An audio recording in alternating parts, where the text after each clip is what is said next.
Hello, this is Team 17 presenting you the analysis and redesign of a rice cooker.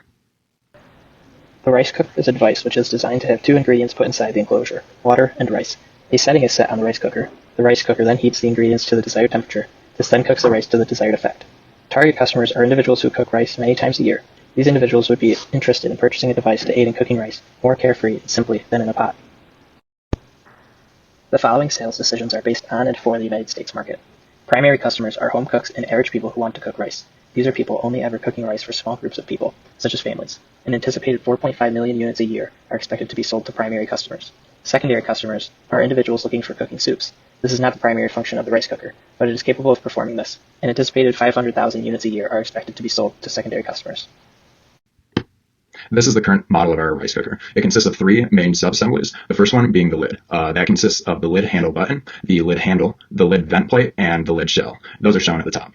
The second sub-assembly is the internal components. That is made up of the inner pot, the chamber where the pot sits in, the skirt which covers the chamber and keeps it airtight, and then down at the bottom the spring shell top plate, spring shell, and bottom plate.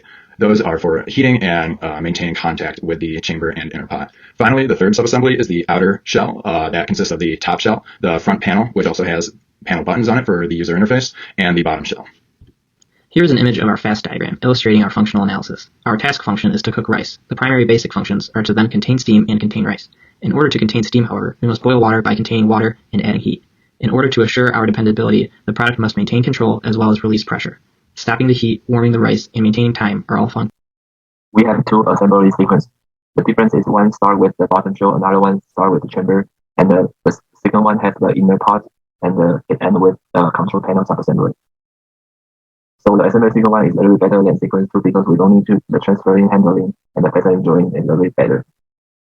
As for the function complementing matrix, we add assuring confidence and the dependability function, and all of our important parts which we use for our redesign. Here's the bill of materials for the current version of the rice cooker. As you can see, there are many parts. Total, it costs $23.24 to make. There's a high manufacturing cost, mostly from die casting of certain parts. There's also a relatively respectable assembly cost, and that is mostly driven by the quantity of components. Finally, the tooling cost is pretty low, just due to the large volumes of rice cookers that have been made. As what we concluded before, we can determine that for our product family design, we have these four common functions and these four differentiating functions. By cross-comparing the functional differentiation table and the mapping matrix, we can draw into the conclusion that for the component commonality, we have 18 platforms and 3 module components. For the total assembly line for the previous primary customers, we can draw into the conclusion of total assembly line with about 6 minutes, and the design efficiency is relatively low, which is only 10%. So that we discovered that we can redesign the modules by differentiating the primary and secondary customers. And for the primary customer, we can only have 2 buttons so that they only need to cook rice. But for the secondary, they can have 4 buttons, 2 for cooking and 2 for setting up the time to cook soup. When we talk about to design for the platform, we have 4 features can be modified. One is like we can combine the body shell with the bottom shell as a whole. And secondly, we can add back support on the cooker housing so that the module itself don't need the back support, so that we can eliminate one step. And thirdly, we can change the charging portal into a standard one. Looks like this. And for different countries, you can switch different wires to fit for the restriction. And we also removed the bottom PCB and combined this bottom PCB into the front panel PCB, so that we could eliminate a few components and also a few assembly processes.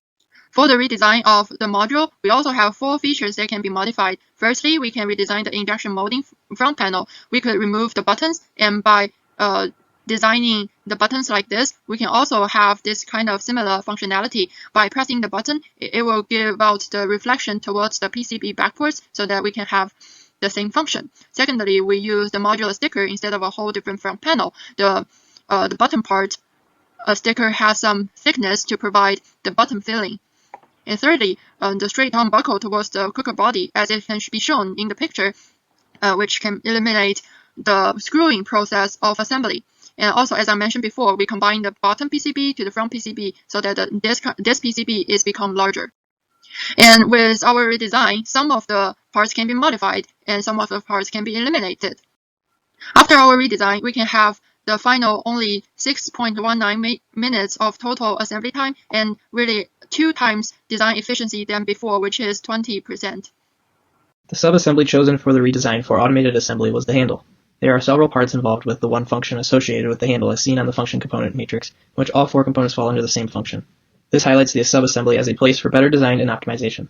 Looking at the quad chart for the components in the handle, it is clear that only one part is worth it. The others are unimportant or expensive and prime for redesign or reduction. An analysis of the original assembly gives an assembly cost of $7.80 per subassembly. Much of the cost arises from multiple parts that are redundant. 1214 is a small button that would be tricky to automate sorting and insertion.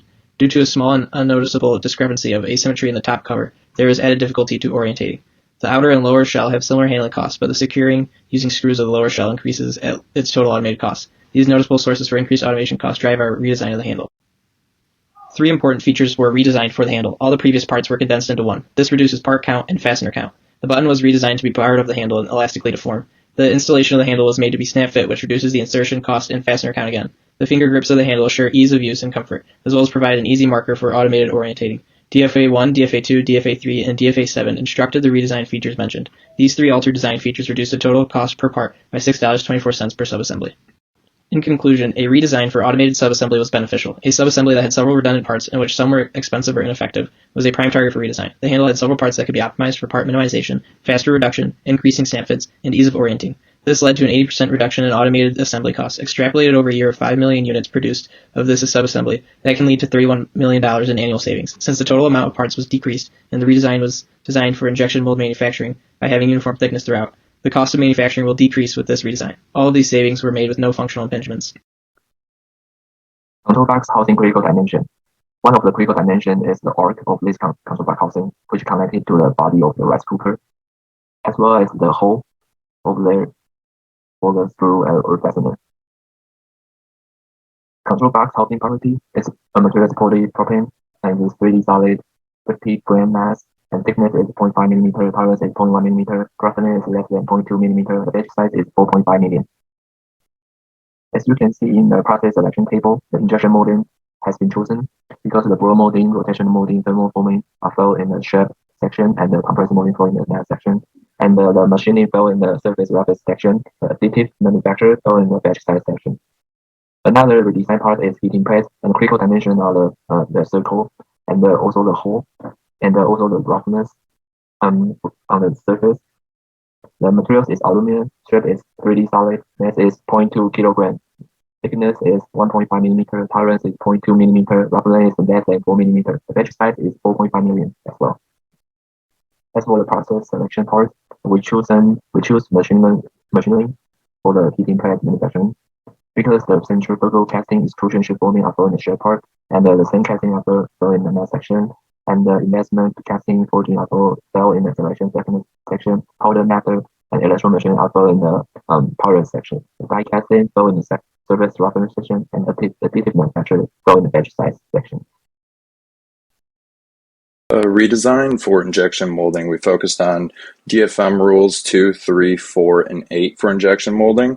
The changes involved keeping the wall thickness uniform, adding draft angles where they were lacking, removing or changing corners to avoid sharp corners, and integrating fasteners rather than fastener holding features. These errors. The sheet metal part involved DFSM2 minimized setups and steps. This was mostly with the bottom weldment, which we changed to just be a flat disc with 3 punches. This reduced the amount of steps in the overall assembly process drastically. We also were able to redesign the locations of the through holes on the plate, as before they were much too close to the bent edges. This system, we provide a rice cooker mobile app, so it can have different kind of function, which ultimately save energy on electricity and reduce the waste of food. The conclusion is the manual assembly redesign is reduce the time and increase in efficiency. The automatic assembly redesign is reduce the cost and which equal to the 80% cost reduction. The pro is fewer fasteners, screws, and parts, and easier, cheaper assembly. The cons is the CAD design is kind of difficult. The approach is use recyclable material for parts, integrate the handle with the lead, develop more cooking function, optimize the lock mechanism for the lead.